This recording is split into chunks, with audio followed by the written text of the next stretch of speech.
Here's a look at the medicine cabinet as it's installed. I really, really like it. I did a bathroom renovation. I did this as kind of like the last thing. It really makes the bathroom look a lot nicer. That being said, I think there's some things that you ought to be aware of with this medicine cabinet. And the first thing is it's pretty heavy. Like, it's surprisingly heavy. Everything is made of MDF. Even the mirrors are attached to MDF. So the whole thing is kind of heavy. And they have all the hardware to install it straight on the drywall. I got this medicine cabinet specifically so that I could mount it on studs, which is exactly what I did. The mounts for the medicine cabinet are spaced 16 inches apart. So if you have a good space with studs, I definitely recommend doing that because of the weight of the medicine cabinet. Drywall supposedly can hold heavy things as well, but with everything else wrong with my bathroom, I just didn't want to chance it. The instructions were really easy to follow to put it together, but it did take me a long time, probably around 2, maybe even 2.5 hours to do the whole thing. And that's not with me fumbling around or not knowing what I'm doing. Well, kind of. I'll get back to that later. Mostly it's because you have to screw in a lot of things. I chose not to use power tools just because it's MDF. I didn't want to strip out any of the wood, because if you make one wrong mistake, that could potentially have a really bad impact. The one area where I kind of messed up on, but I also think it's kind of a design flaw with the medicine cabinet, is it has glass shelves. I didn't want to put those in until the end because I didn't want to be moving it around or installing things with the glass shelves in. In the instructions, it has you install it kind of halfway through everything before you put on the doors. And the reason for that is because you can't put them in when you have the doors installed. So that's why the instructions have you install it before the doors. I didn't process that in my head until all was said and done. And so I just kind of put the shelves on top of the brackets, but that ended up being good because I needed to move the location of it anyway. And once you have it installed, if you put the doors on later, it's impossible to move the location after the fact. So that's something to be aware of.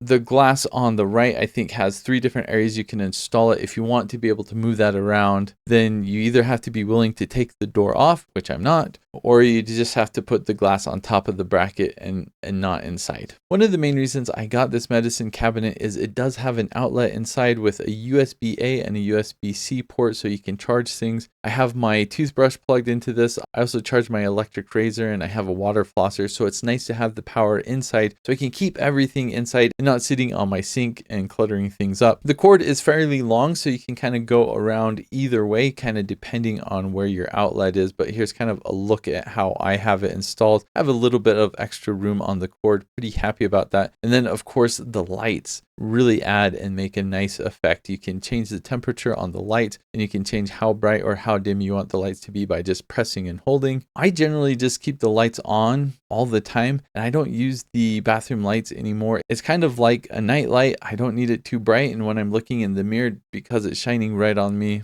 I don't need anything bright. So it's especially nice in the morning when my eyes are still adjusting. It's not crazy super bright. The doors are really nice. They close nice and slow, and they kind of close automatically, so you can kind of just tap them and they will close the rest of the way by themselves, nice and quiet as well. And you can adjust the doors to some extent to get it to line up. When I first installed it, it was kind of hitting up against each other. Then I just made some minor tweaks and got that all squared away. A bonus feature of the lights on the mirror is I found when you take a shower, if you turn on the lights beforehand, I think because of the heat from the lights, there's always a section around the lights where it doesn't get foggy. So it doesn't have anti-fog built into it, but there's always small little sections that you can kind of still see yourself if you move your head around right by where the lights are. So again, not something by design, but just kind of a cool thing I noticed about it. Overall, I think the mirror and the lights look awesome. It was fairly easy to install, but it did take a long time. I like the design of hanging up the medicine cabinet. It has these kind of like 2 metal brackets where you just kind of plop the medicine cabinet on. Then after the fact, you just tighten it on, and it's on there really nice and secure. But yeah, it's heavy and it takes forever to put together. That's the main thing you need to be aware of. I think it looks fantastic. I'm really happy with it, but I don't know if I'd put it together again.